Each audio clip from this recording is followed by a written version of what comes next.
Welcome to the Beyond Pain podcast with your host, Joe Gambino and Joe LaVacca. Join the two Joes, two physical therapists, as they discuss how to navigate the uncertainties of pain so you can move beyond it and get back to the activities you love most. This podcast is for Joe, and their guests to share their clinical thoughts and ideas based on their collective clinical experiences. Can this information be for you? Maybe, but we cannot know for sure. Therefore, it is always worth talking to your healthcare provider to make the best decisions in your care before you implement anything on this podcast. And please use common sense. Welcome back into the Beyond Pain podcast. I am one of your hosts, Joe Gambino, and I'm here with our other host, Joe LaVacca. You can find us both on Instagram at Joe Gambino DPT for myself and at Strength and Motion _PT for LaVacca there.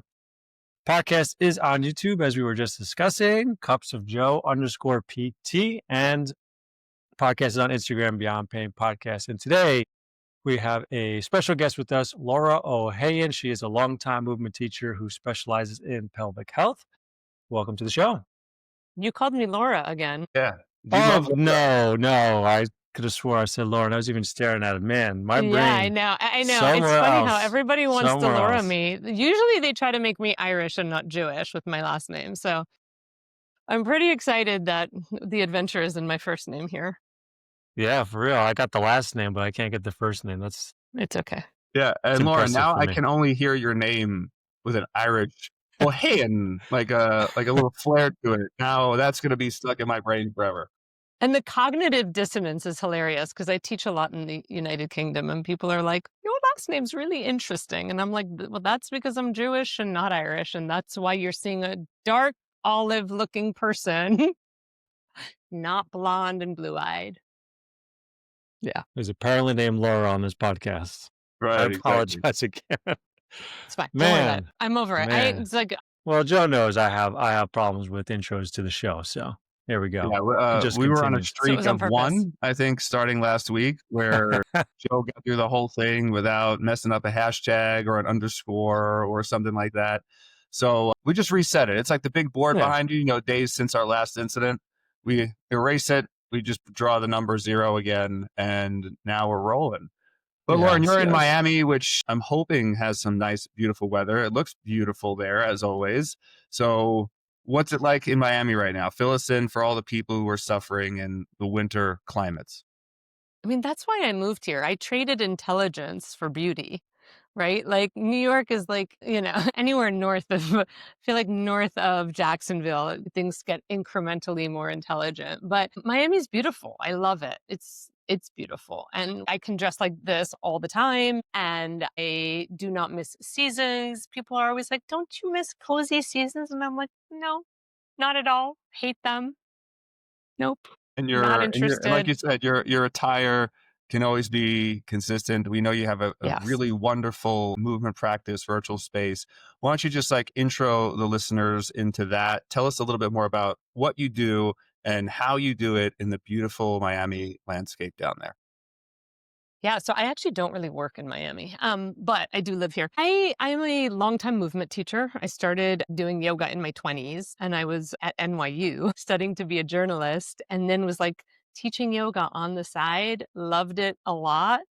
Took a year and traveled the world, and everywhere I went, I could make a few bucks teaching yoga in the youth hostels. I'd be like, hey, everybody, yoga out in the grass, 9 a.m. And people would always show up. It was really fun. And so I kind of just started teaching more and more. And now I teach a lot more. It's been 25 years that I'm teaching movement. I've since trained in a variety of other movement modalities.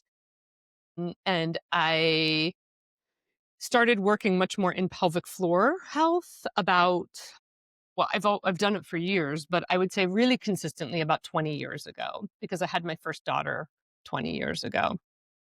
And so that sounds crazy to say. I'm like, how did I have a child 20 years ago? I feel like I was still in India, but I wasn't. I was having a baby in Brooklyn, and I started working a lot more. I had 3 kids in 3 years. And I just started working, being much more curious about the pelvic floor because we have one. and it's a thing to be interested in. And the kind of mythology around it was fascinating to me, and kind of the stories and in the yoga world and the Pilates world that I was deeply kind of more invested in. It was just fascinating to hear the contextualization of the pelvic floor. And I felt like everyone had it all wrong. It was my mission to re-educate everybody. So I was like, I'm going to just kind of get out there and talk about the pelvic floor in a different way. Actually, in my early days, I pissed off many, many, many pelvic floor therapists, PTs, physical therapists. That's okay. We're used to being pissed off about something. Yeah. It was like, who's this woman with no PT credential saying that Kegels are bad or not the right way? And so, yeah, and I have an online program now. I kind of, put my work online, do trainings online. That's kind of the background of what I do and who I am. I was really lucky. I got online way before COVID. I got online 10 years ago in 2015 and created a whole kind of universe online, again, way before COVID. So like, I know that everybody and their mother now has online programs. I was really lucky that I got into it so many years ago and have quite a large audience, which is quite nice. Yeah, you mentioned the online programs, and I've been fortunate enough for you to have sent me a few people. And I think it's a lot more than that, because everybody that has come to me or seen me speaks about the community, the support, you specifically, your personality, how welcoming everything is and how straightforward things are. So how you tailor anything. So I think you're doing yourself a little bit of justice there. You've really created a wonderful platform, wonderful community from the people that I've heard from. So you're doing your thing. And then like you even said, now you have education too. So what courses are you now offering on your platform as well? Well, I have so the thing that I rolled out 10 years ago is a 12-week program called Restore Your Core. And like really shortly after, and there were some people in the yoga community who took my course because they needed it. And then they were like, do teach people how to do this. This work that you do is really different. It's not quite yoga. It's not quite physical therapy. It's not exactly Pilates. Don't know what it is, but it makes a lot of sense. Do you train in it? So I now teach a professional training as well, where I have a lot of physical therapists who take it, occupational therapists, just kind of learn a very different way into the pelvic floor. And so those are like my main courses. So we have typically two starting questions. One is how you take your coffee. The other one is how your pain story and how it maybe impacted what you do today. But before we get there, I'm actually just curious because you mentioned like mythology behind pelvic health. People get it wrong. So from either what you've seen, maybe for both, from clinicians and from just like the patient side of things, what are some of the biggest misconceptions people have around pelvic health? Well, I think we have to start with the fact that the pelvic floor is under-discussed, under-minimized. And then when it is discussed, it's like, oh, your pelvic floor is probably not strong enough. Therefore, you should just go home and do things to strengthen it. And the obvious thing to strengthen your pelvic floor is, why don't you squeeze it 50 times in a row? And when that doesn't work for you, which it won't, it's not the system that's wrong, it's your body. And you're a woman, this is just what happens. Welcome to being a woman. So I would say that like we live in that it starts with the fact that nobody is talking about their pelvic floor. In fact, multiple males have said to me, like, I hate to ask this question, but do men have a pelvic floor? And I'm like, you do. And actually, I'd like to tell you that like your pelvic floor looks almost identical to a female pelvic floor. So behind every penis is actually a vagina, which is not what a lot of people want to hear, but it's kind of true. I know. You kind of have a vagina. I know. You kind of have a vagina. And so the pelvic floor for Instagram there. Yes, there you go. You will be banned if you say the word vagina on your Instagram. I have learned that multiple times. Clitoris is especially hot as a ban word. So yeah, I think that like a lot of people with pelvic floor dysfunction don't know where to start, and they start with Kegels. And I think that the assumption that when something is not working efficiently, that the assumption that it needs more of a specific type of strength, it's a false equivalency. And I think that women, I'm going to just talk about women because that's the population that I serve most, although I do see a lot of males these days. that women are not given a handbook on their body to begin with, right? We're just kind of like thrown into all the different changes that we go through. We go through so many different changes in our life, right? Like we are not given information about any of it. So again, I think that when something goes wrong with our pelvic floor, because it's in the area of shame, it's even harder to try to get support around it. And again, there's a lot of medical gaslighting from, unfortunately, doctors and physical therapists. And I think that physical therapy for women is changing a lot, but it was heavily based on the perspective of Kegels is the approach. And I have now worked with like hundreds of physical therapists who tell me this all the time. They're like, that's what we were taught. Like, when there's a problem, give them some Kegels and go in there and do some manual release. Right. It's so Neither of those are similar. very effective. And it's so similar to what Joe and I have spoken about on the podcast, even with the physical therapy limitations in general. If you have a problem, it's probably because, oh, you're just not weak enough, or you're not strong enough, rather, right? We have to get you stronger. We have to do these isolated exercises. We have to keep everything contained. Don't worry about anything else in your life. Your sleep, your activity level, your nutrition, your recovery, your relationship. None of that stuff matters. It's your just childhood. Exactly. It's just your glute or your QL or your quad or your soleus. That's the crux of all the things that is wrong with you. So it is very similar to, or interesting to hear how the similarities go from space to space. And I think part of that might be just because it's easier for clinicians to be reductionist in their thinking and not think outside the box. And I think that's what a lot of our conversation today is going to help people do. So I'm really, really excited for it. Joe mentioned that there was another question, though.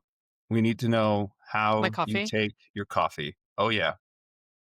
Do I tell the truth? I love that we never know if it's the truth. So I was hijacked by the you need more protein trend until I recused myself from it very happily. However, I had a moment where it did hijack my critical thinking skills, and I thought I needed to dump it into my shower and every other part of my life. So I started putting a scoop of it in my morning coffee.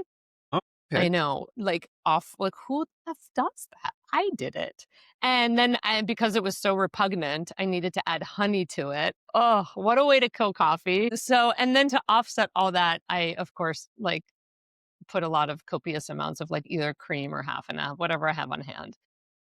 So it's revolting, but it's the very first thing I drink in the morning because it makes me feel like I'm somewhat trendy, which is important to me, apparently. And then later, when I have my second cup of coffee, it's just like straight up coffee with some cream, and it's really delicious. And I'm like, thank God it's not that protein bomb.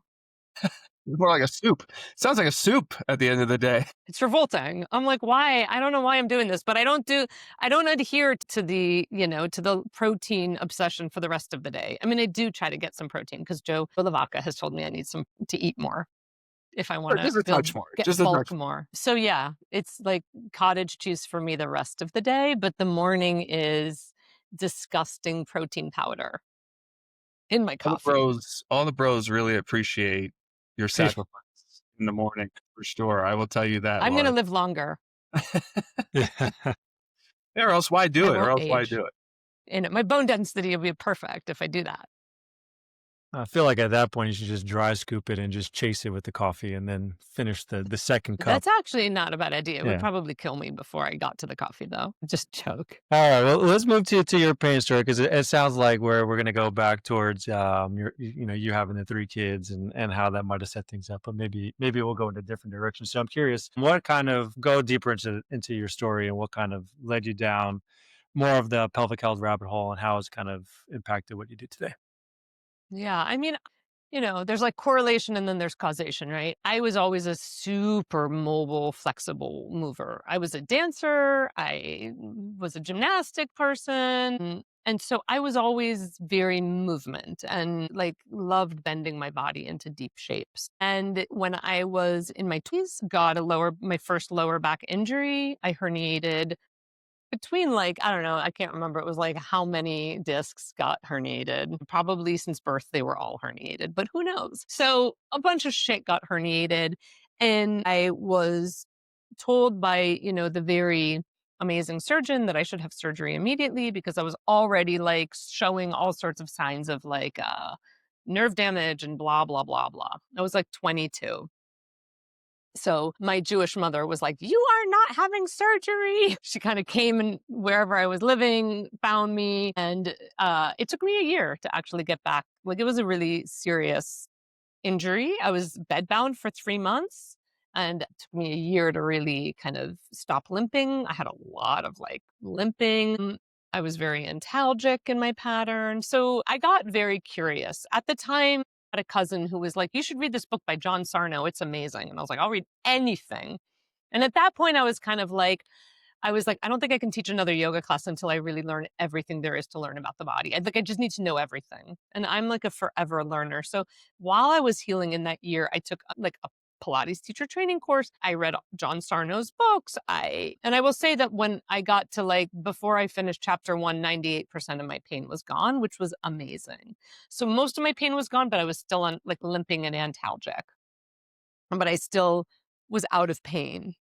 And so I was like, oh, there's something there, but I need to really understand all of it. So I just started studying a lot of like anatomy and biomechanics and all of it. Like I just took probably more courses than most PTs take. I just took every anatomy course I could find.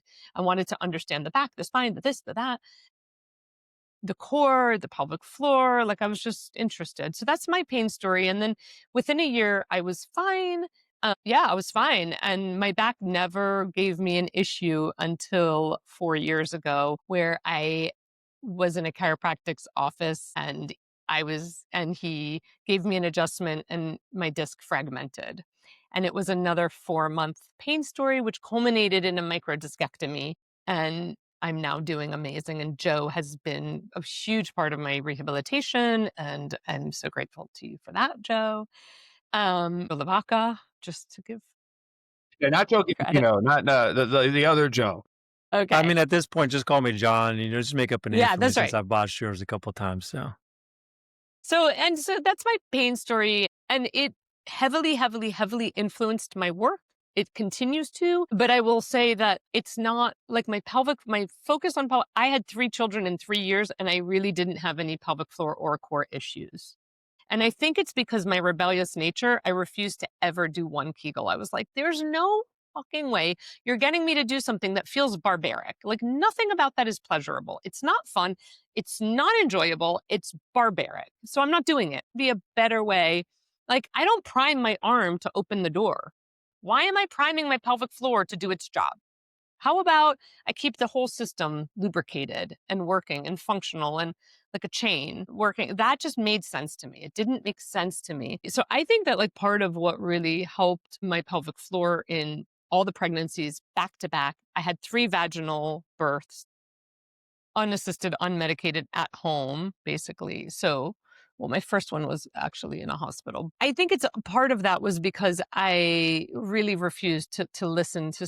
I mean, I think there's so many reasons why, right? We don't know. There's just too many options of why did I get lucky in that department? But I never had pelvic floor and core issues post birth, but one could call, like, I don't know if you would call what I have chronic back stuff, but whatever, long-term back shit could also be a core, defined by some people as a core issue, not defined by me as that. But Yeah. other people might call it a core issue. I wouldn't. I love hearing your story, Lauren, and thank you for sharing it. And I think that when you compare the first time you had your back pain, very similar experience, it sounds like, to what you were suffering from about 4 years ago when we met. However, the first time, life was a little bit different. You leaned on your mother, your relationships. You were able to sort of, quote unquote, fix this yourself over the course of a year.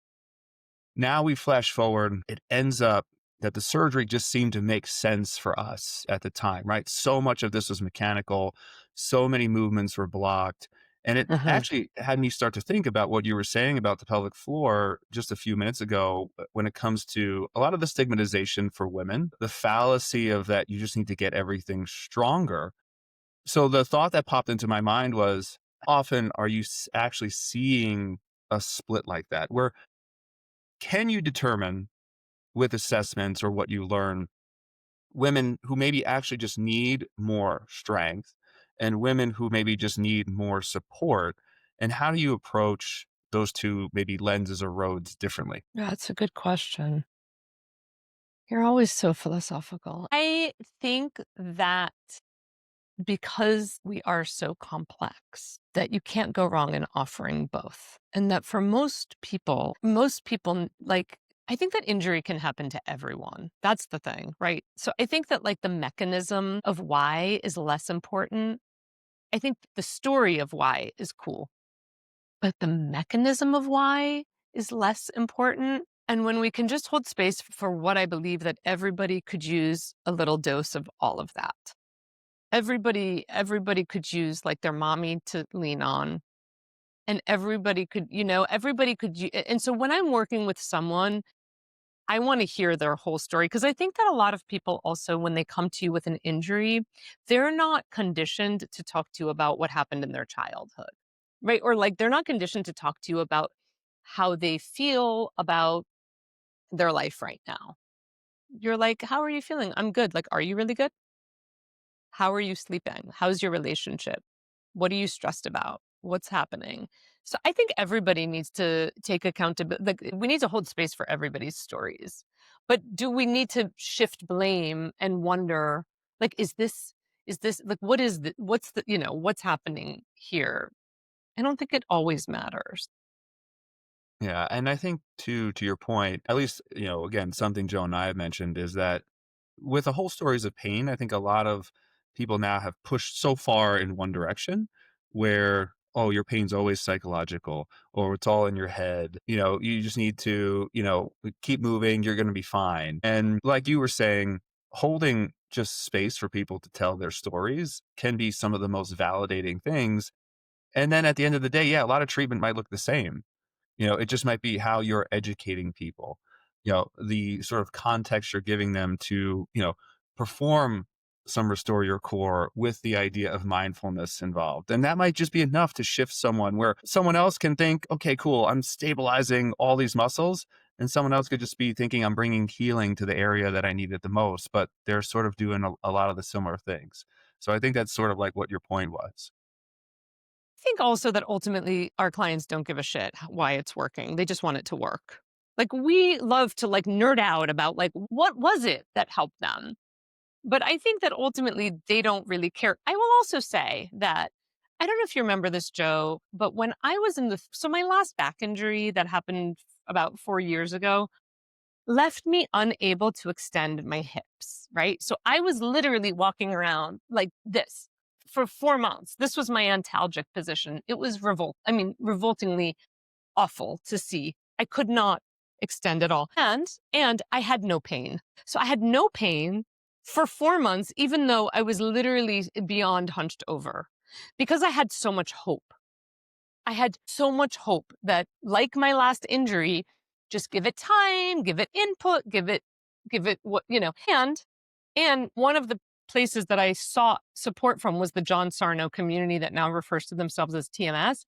And like did an hour session with this guy who has zero credentials, but 30,000 YouTube videos and his own recovery from pain story, which is fine.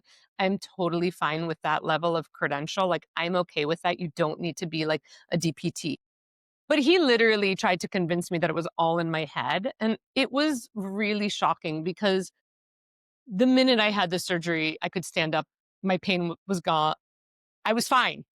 And so, like, part of me was like, why didn't I have surgery 3 months ago? Like, I just spent 4 months because I wanted to give it a chance, right? I wanted to give it the 4 months to resolve itself.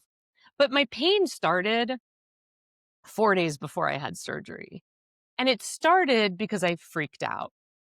I flew to France to teach a retreat in a wheelchair, and it was just too much. Like, getting out of my house, thinking I could teach a retreat. I was literally in the retreat house, crawling around teaching my next class. It was the epitome of ridiculous. And my students, who've been with me, many of them for 20 years on retreat, they were like, why aren't you having surgery for this? And I'm like crawling up the steps and crawling into the yoga room. And they were just looking at me like, what's happened to you? So I called the surgeon. My mom had an in with a surgeon, and he's like, I can operate on you in 4 days. I got on a plane that night. That's when my pain began, was when I got to France and I had to teach this retreat. I hadn't had pain. So it's interesting what you say. Like, in my first backstory, I actually had a lot of pain until I read the Sarno book. That pain went away and it just took me a year to heal. This pain was no pain. I was totally antalgic. I was totally like hunched over. I could barely move, but I really wasn't in pain. I could sleep at night. I wasn't on painkillers. I was fine. I was just stuck. I was like just stuck. And then my pain came the night I said to my mom, I want to die. I called her. I was weeping into the phone. I was like, Mom, I want to die. She was like, no, you want to get on a plane right now. I have a surgeon waiting for you. And I did. And I had a great surgical outcome. People are always like, don't have surgery. It'll be worse. Really? I can tell you about the workout I just did this morning that Joe scripted for me. I'm doing great. Well, I just think love to hear that. layered. Right. And, one of the things that we wanted to ask you too, I think kind of builds off of this then. And it's probably true for both men and females, but it just seems that it takes so long for men and or women to find treatment. So why do you think that is? And maybe what can men and or women look out for to to get help sooner? I think if you're under this idea that like this is just what happens to you as you get older, you're not going to go get help for it. And then when you go, like this is so many of my clients tell me that when they go to their doctors with concerns about their pelvic floor, this is what they're being told, including my male clients. Like, maybe you should go see a physical therapist for that. The surgeon called me yesterday about my husband's ACL recovery. And I said, oh, I can't remember when. I was like, a lot was happening at the hospital on the day of the surgery. We're now day 2 post-surgery. Is today the day he's supposed to start flexing his knee? And he was like, I have no idea. There we have it. This is like Miami's leading surgeon. The Miami Heat and the Dolphins all use him. He's got like signed shirts. We are all so much in the whole of what we do, right? These surgeons, he's phenomenal. I feel like I do expect him to know the answer to that question. That feels like a question you could answer. It wasn't the surgeon, by the way, it was a surgical resident. But I was like, maybe you should go find the answer to that and remember it. I didn't say that, but I wanted to. But I was like, this is why it takes so long, right? If you're a woman and you're going to get a surgical consult about your uterine prolapse, and the doctor doesn't even understand the basic mechanism of what you can do a day post-surgery, when it's like the basic function, what do we expect? This is the baseline. This is where we're at. So I think that what takes I think with the pelvic floor especially, whenever I teach a group of women and I'm like, X amount of women have pelvic floor dysfunction, the floodgates open and everyone's talking about their pelvic floor issues. But 10 minutes earlier, no one was willing to admit they had a pelvic floor issue. But the minute I'm like, I'm sure almost everyone in here has one, so just somebody talk about your pelvic floor issue. One woman will raise her hand and be like, okay, and then the whole room, and it erupts. Suddenly, we go from 0 people in the room had an issue to basically 99% of the women in the room want to share their issue. We're not there's just not this invite to talk about these issues. It's embarrassing to a lot of people. And when people continue to say things like, do you have pain down there? I'm like, fucking define down there. Do I have pain? The nurse at the hospital is like, to my husband, if you don't pee, I'm going to have to put a tube up your pee-pee. I was like, by pee-pee, you mean his penis? Literally, the floor went quiet. You're in a hospital where people can't say the word penis? Just tell him it's a tube up his penis. Why are you using this word pee-pee? There's no such thing in the human body called pee-pee and wee-wee and yo-yo and shmo-shmo. Stop using stand-in language for body parts. So I think, I always joke, I'm like, I just want people to be more clitoral. A little more clitoracy would help. And I think that clitoracy, that's what I wanted to name my book, but it's taken. I think that clitoracy leads to self-advocacy. When you feel safe enough to talk about a body part like it's no big deal, then you feel safe enough to start asking help, not the other way around. So we need to start with education. We need to start with people feeling safe in their bodies. When you feel safe in your body, you'll go get help for your body because you feel safe in it and you want to protect it, and you're at one, you're one with your body. I think that's a very fair point. What do you think for somebody who maybe is in that boat, so to speak, what would be your advice for them? What kind of like, I feel like there's also a lot of people who don't even understand that like pelvic floor is something they can work on or go seek help for. So like if someone's listening to this, what should they, maybe they don't even know they have these symptoms. What should they be thinking about? Like, hey, maybe this is an actual problem for me. And where might they go to reach out to get the support they need? Yeah. And I think that if we can rebrand the pelvic floor as your core, like how about we just lump those two together? Then there'd be a lot more incentive to get help or maybe seek understanding. But I think that also understanding that like there is this canister system in your body and it starts with your ribs and your breath, but the ribs are connected to your spine. So actually our spine is involved. Right. So now we're talking like ribs, breath, right? Because it's a pressure system. This canister is managing pressure all the time. So if you're experiencing something in your pelvic floor at the base of this system, how about we start looking further afield up the system to see what else we can optimize, right? A lot of people are really constricted in their breathing, right? Their ribs don't they're belly breathing in the like so many places that I see the fitness world talks about belly breathing. And I'm like, why? Your diaphragm is in your ribs, like up here. Your heart sits on your diaphragm. Like it's that high up and it attaches your diaphragm to your spine. Like, why are we talking about like people are like, breathe into your diaphragm. I'm like, why are you touching your belly when you talk about the diaphragm? Right. So there's all these people doing all this movement in their belly. And if you actually try to do nothing but move your belly on your next in-breath, the only way to do that is to lock your ribs down. There is no other way to do that. You have to close your ribs and lock them. You have to immobilize your ribs to move your belly. That's how most people breathe. Now, they do it for whatever reason. One of my daughters has very large breasts. Maybe the large-breasted people do it because their breasts are large. They want to hide. Not my kids, of course. They walk around very proud of their large breasts, right? But every day I'm like, oh, they're so beautiful.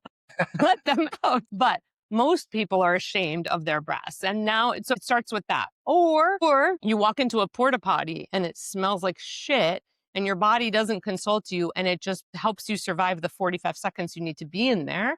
Well, what if your life smells like shit? Right? Your life is a porta potty, which all of us at some point in our life go through a porta potty moment. Our body creates these patterns to cope. And that coping is usually a constriction of that core canister. So like we're just really used to constricting our core canister. And I think that the more you squeeze your core canister, the more you over pressurize your pelvic floor. And the more you over pressurize your pelvic floor, the more tight and tense it can be in response because your body is smart and it's adaptable and it's adapting to that load that's like excess load on your pelvic floor. So it starts tightening up in response to all this pressure. I mean, the simplest thing you can do when you're thinking about your pelvic floor is how can I optimize intra-abdominal pressure, which is very nerdy sounding, but like instead of thinking about like localized treatment to the pelvic floor in the form of contract release, how about we think about getting the pelvic floor to be responsive and adaptive again by creating mobility and opening through the rib cage, the breath, again, changing this pattern from belly breathing into more thoracic breathing. Right. And spine mobility. So, I think the first thing is like understanding that if you're having like any sort of pain with intercourse, pain post intercourse, pain with orgasm, difficulty to get to orgasm, even low back pain, deep hip pain, pressure in your vagina, feeling of just like totally disconnected from your perineal area, which is males and females, those are signs of possibly overpressure, leaking. I mean, the whole thing, like if you leak any amount, it's actually not that normal, but it's common. And let's have a look at your pressure system. It could be that the structures are in fact more weak, right? Like especially for women going through menopause, like loss of estrogen can lead to a less the muscles get weaker. But that doesn't mean there's nothing you can do about it. And that doesn't mean that Kegels are going to solve your problem.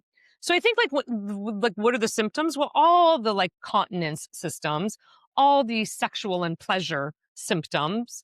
But looking further afield, we can also see that like deep glute pain, deep hip pain, and low back pain can often also be a reflection of the pelvic floor, or the pelvic floor and core being way too pressurized. Like the pressure is just accumulating there. And we see people gripping through their low back. But when you grip in your low back, you have to grip in your pelvic floor. Like they are that connected. They're that connected. So, a lot of women who wear like a shapewear, like I know it sucks to fucking suck, all this leggings that squeeze you, shapewear, postpartum, they're putting on these binds and corsets. Like the pressure is going to go somewhere. When you lock down the center of your body, we have to expect that the pressure is going to go somewhere. And so again, people might be feeling it in their low back and not want to believe that their pelvic floor is involved because they're not leaking when they cough. No, your pelvic floor is most likely involved when you are bracing through your back, when you're tightening and tensing. So I would say that even people with like tension responses, like just really held in anterior tilt or held in a post tilt, just held in a position where there's not this fluidity through the spine, we can expect that the pelvic floor is in a state of overpressurized. Does that mean they're going to have symptoms? No, they might not have pelvic floor symptoms. But when you optimize the core canister, you optimize the pelvic floor. So in my programs, I don't actually ever talk about the pelvic floor. We don't do any Kegels. We just optimize the core, the spine, the breathing, the ribs, the mobility of that canister, and the pelvic floor is suddenly taken care of. It just starts doing its thing. Yeah. And hearing you explain that, Lauren, it makes a lot of sense then how these sort of issues or opportunities around the pelvic floor can affect movement otherwhere in the body, mid back, hips, right? And then if we start to extrapolate that a little bit more, well, now we're kind of looking at maybe global patterns. We're talking squats and deadlifts and gait and all these other different things. And we know that you have sort of worked with Dr. Diana, who's been a guest on the show, Dr. Courtney, who's been a guest on the show. And it sounds like this optimization of the pressure system or, kind of bringing yourself back to breath is, again, a sort of a big swing from maybe what people are thinking with Kegels and strengthening and clenching, right? So that's such a great tip for people to walk away with and sort of understand that it's not always about adding. Maybe it's a little bit more about subtracting. And I don't have to get this manual input, which I also probably think is relatively uncomfortable for men and women to think to treat this.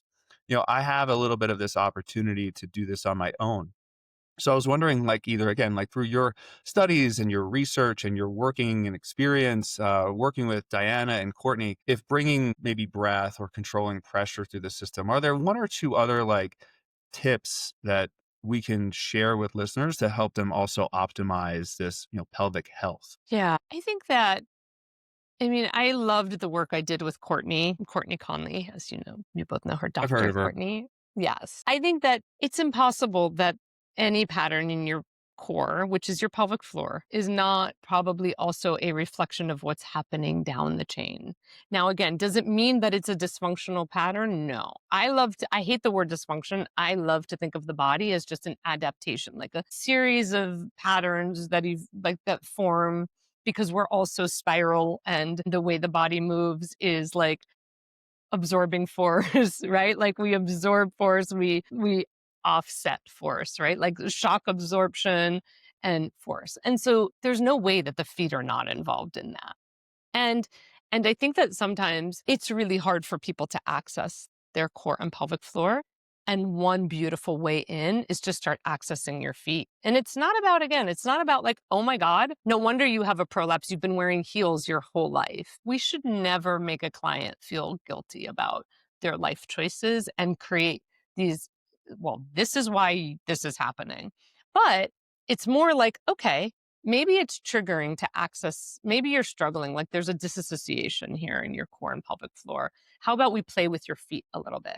And then people are like, oh my God, I never noticed I had flat feet, right? Okay, cool. You have flat feet. Doesn't mean anything's wrong with you. You're not broken. How about we reintroduce the arch a little bit and see what that's like? And then they're like reintroducing the arch and then they're noticing like, my legs are rotating as I reintroduce my arch. Yeah, that's cool. Did you know that as you rotate your legs, it actually creates a rotation up in your pelvis? Like, did you know that we could actually do these 5 exercises for your feet and create really positive outcome in your pelvic floor? I think we need to assume that anytime we're creating three-dimensional movement from the feet to the head, and it's intentional and mindful. It's like it's going to affect your pelvic floor, right? You don't need to lay in your bed and do 50 Kegels. You could actually just like play with your toes a little bit, like rotate your legs a little bit, do a little bit of internal external rotation. Like, how about that? I do think that for people who are really suffering with a pelvic floor injury, some more isolated work on like, let's dial in on your breathing mechanics, not because there's one good way or bad way to breathe, but when we do different, change happens. So just do different. So dialing in on patterns is useful because it's a different input. So like, yes, it's fun to be curious and like move three-dimensionally and like be flowy and move your toes and play with everything, but also isolating out skills. Like skills are fun. Learn some skills with your body, and your pelvic floor will likely benefit from that too. But if you really do have a pelvic floor injury, seeing somebody who works with the whole body and does like the chain work, pelvic floor whole body work is a great idea as well. Like integrating feet to pelvic floor, to core, to breath, through the spine, the ribs, the arms have something to do with it, the shoulders, right? Like you got to kind of get everything doing a little bit of movement in a lot of places is a great idea for the pelvic floor. A little bit of movement in a lot of places really, really helps the pelvic floor. And unfortunately, a lot of our clients have a lot of movement in just a few places. They don't have like a little bit of movement in a lot of places. So like that's kind of like how when I assess a client, I'm like, oh, where are they really good at moving? What's kind of stuck? And I've seen thousands. I mean, I have over 15,000 people subscribe to my programs, and we hear amazing success stories every day. And it's all done without Kegels. And it is integrating like the feet all the way up. So I send people to Courtney Conley all the time when I feel like I think you could use a little bit more skill work in your feet. Let's hone in on what's happening in your feet a little bit more, see if that helps up the chain. Yeah, super interesting. So I don't think people were expecting to hear like breath and footwork. And I like what you said about a little bit of movement in a lot of places. Again, I think all of that stuff seems very, very approachable. And I hope listeners are able to kind of take away a few bits of that. So that was great. Thanks, Lauren. Thanks. Yeah, I Yeah. got in big trouble like when I first started on my soapbox about the pelvic floor. I was like, why are you looking at Kegels? Why aren't you looking at breath first? And now I see all sorts of pelvic floor therapists talking about breath and the role of the pelvic floor. But like back then, this is like going 20 years ago, I was like getting all over Brooklyn. Pelvic floor therapists were like, we don't recommend, do not, she's like talking about the breath and you should be doing your Kegels. And I was like, nope, you should be optimizing your core canister and looking at your breathing patterns. They did not like that. Now it's very, very widely accepted. But back then it wasn't, yeah. I always think like with anything, like a holistic approach is always the kind of like best way to approach things. So, I mean, nothing works by itself in a sense. But I'm curious, I mean, I know you have, you kind of work globally and that helps the pelvic floor, but have you seen maybe any specific examples where you kind of go through all that and you have to like specifically like target strengthening through the pelvic floor, whether it's Kegels or some other ways to kind of get that area stronger in a sense? Absolutely. But I would say that my way of getting people's so like I work in a kind of a different way. I first make sure that people are mapped to their pelvic floor. So like it's really easy with your hand, right? Like you can see your hand and feel your hand. And I could even tell you with your eyes closed, I could talk about all these scenarios and you would know exactly how your hand would feel in that scenario. Pick up a glass, grab a baseball, whatever it is, pick up a pencil, pick up something cold, like you don't need to do it to actually. Now we talk about the pelvic floor and people, it's like a blank. There's zero since like no mapping, no point of reference, no ability to describe what it does when it does what it does. Like what does your hand do when your hand does what it does? You feel, you have a knowing on multiple layers of your brain. Pelvic floor, people are like, I don't know, I can stop my pee if I have to. I can do that. That's like their frame of reference. Think about that. And it's partially is because it's not a hand, it's not a leg, it's not a swinging limb, right? It's not appendicular, it's axial. So that changes things. But yet, axial, you can do a lot of cool shit with your spine. I could talk about your spine, cat and cow, roll over a ball, do a Roman schmoman, and you can embody that without doing it. You can have this sense on multiple layers of your brain. You can feel it, you can taste it, you can see it, you know how your spine feels in that shape, you know how your spine feels against the bed, you know how your spine feels against the block. That's a lot of knowing. That's a lot of like GPS happening. People have no GPS to their pelvic floor. None. And then we're like, let's work on strengthening it. And they're like, okay, my PT told me to squeeze my P mid-P. I'm like, okay, can you wag your clitoris? And they're like, I don't even know. No. And some people are like, I don't even know where that is. Right? So it's like, can you move your clitoris? Did you know that your clitoris has this function that it can move, it can nod? Nope, didn't know that. Did you know that your tailbone can move? It's not a big movement. It's not huge, but your tailbone can move. Hello, there are a bunch of muscles attached to your tailbone. It moves, right? So now we've got from the front, clitoris can move. From the back, tailbone can move. How about we get that happening?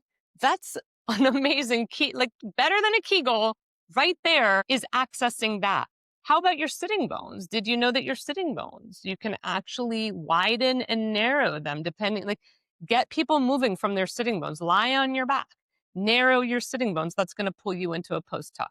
Widen your sitting bones. That's going to anteriorly tilt you. But I'm not using that language. I'm not saying posteriorly tilt your your pelvis. No, I'm dropping people into the bones of their body. And so I love to drop people out of instruction, vague instruction, contract this, squeeze that, and more into feel your anatomy, right? And it gets you into the same muscular action without speaking muscle to someone. There are multiple ways to bring someone into a muscular action without ever mentioning squeeze, tighten, lift, and lengthen. And it's awesome work. So my curiosity is to get people embodied. Like when you feel your pelvic floor in those 3 dimensions, you've got the sitting bones. I've helped you feel your sitting bones. I helped you feel your tailbone. I've helped you feel your clitoris. I do it for the ASIS too. I have a whole embodiment on the ASIS. Feel them as you tuck and tilt. Sagittal plane movement, rotational movement. Like I bring people into their pelvis so it becomes like this 3D experience. When you have a 3D experience in your pelvis, it never leaves you. You are now like, it's this. It's your hands. It's your fingers. Powerful. Why do we not give people this? And it's like what Courtney does with the feet, right? I'm sure people who do work with Courtney suddenly feel like their feet have like Botox or filler, not Botox, filler. They've been filled up. They're like alive. They're like, whoa, feet, cool, right? We do it so automatically with our hands, but not our feet and not our pelvic floor. So like Courtney is doing that with people's feet. I'm doing that with people's pelvic floor. And I think that the way that, like, again, the way that most people have taught other people about the pelvic floor is this binary muscular action. But we have to understand that in a part of the body that most people are disconnected to, why are we asking them to squeeze? How the fuck do you know what they're doing? How do you actually know that they're doing what you think they should be doing? Just because you say squeeze, one person can go posterior, another person can go anterior, someone else can go to their belly, another person can just grip their jaw. How about we bring them into their pelvis as a 3D operating system? We give them some instructions about how to operate that system. And now instead of them being like directed, they are the direction. You become the vehicle that's driving on the road. Like you become that object. You are no longer looking at it from the outside of your body, trying to wield power over it. And there's something incredibly powerful about being that embodied in your body. It's agency, if you want my opinion. It's really special. And so that's my work with people. When you ask me, like, do I ever give like cue? Yes, I want people's pelvic floor doing its thing. But I also know that like, when I bring them into like the embodiment of it, that's helpful. And B, when again, we can see what's disrupting their core from doing core things and what's disrupting their spine from doing spine things and what's disrupting their breath from doing breath things. When we reintegrate those patterns, the pelvic floor it's being narrated by the core. The core is the narrator of the pelvic floor. And the pelvic floor is the shock absorber of like the ground beneath it. So the pelvic floor has this amazing job. It's a conduit and a composer. It's very interesting. So it's, dropping into the energy of the pelvic floor, dropping into the action of the pelvic floor is way less about squeeze and release. It's way more about like conduct, like receive, conduct, transmit. And I think that we're just not used to connecting to a muscular space that way because we're used to squeezing and lifting and pulling on our muscles. We're not used to like what the pelvic floor does is just not those things. It's not an appendage. Yeah. I love it, as you can tell. It's fascinating. I find it, yeah. Because I think, even like Joe and I have talked about this, so we're like, just like if we just go to the core, if you don't have like spinal segmentation and all these things, right, like your core is not going to be able to do the job that you want. So I love this approach of like, can you get your pelvis to move on your femur and kind of disassociate and create the movement around all those areas to get the muscles to do what you want. And when you start to take a more movement-based approach and less of this, like you need to just activate this muscle, I think you can get people to respond very differently and more effectively, in my opinion. And then they're curious. Because they're like, oh, my task is to do something interesting with this body of mine. My task is not, again, an instruction to follow. Yeah, the embodiment piece was terrific there, Lauren. Thank you for that connection. Because if you don't feel comfortable or you feel anxious or you feel worried or you feel afraid or you feel shameful, you're going to move and interact differently. And I think you did a wonderful job highlighting that for us. So thank you. Yeah, if people want to work with Lauren Ohayon, not your sister Laura, where do they reach out and find you? Yeah. So the best way is like probably whatever social media or my website, Restore Your Core. People are always shocked. Like I answer all my own emails. Like if you shoot me an email, it's me answering. People are always like, I can't believe it's you responding. I'm like, yeah, I answer my own emails. So like, I'm accessible and I answer all my own Instagram messages. You can find me there. Restore Your Core, the website. We have, a support button there. Yeah. Do we drop your Instagram? What was your Instagram account so that way everyone knows? Or it's just the remind them? Lauren Ohayon. So and then Lauren Ohayon. Yeah, you had to put the in there because people were calling you Laura. So you had to be like, that's right. I'm the Lauren. I'm the Lauren. That's right. I'm the Lauren. Yeah. That was a decision I made many years ago. And today I would probably take out the, but I'm happy to honor the former stages of my development as well. Joe, any other thoughts or questions for Lauren before we let her go? No. Thank you for coming on and sharing your thoughts and experiences. Yeah, Lauren, that was wonderful. We love you, listeners. We love you, Joe. We love you, and thank you all for tuning in to this week's Beyond Paid podcast. And don't forget to come back next week for another exciting episode.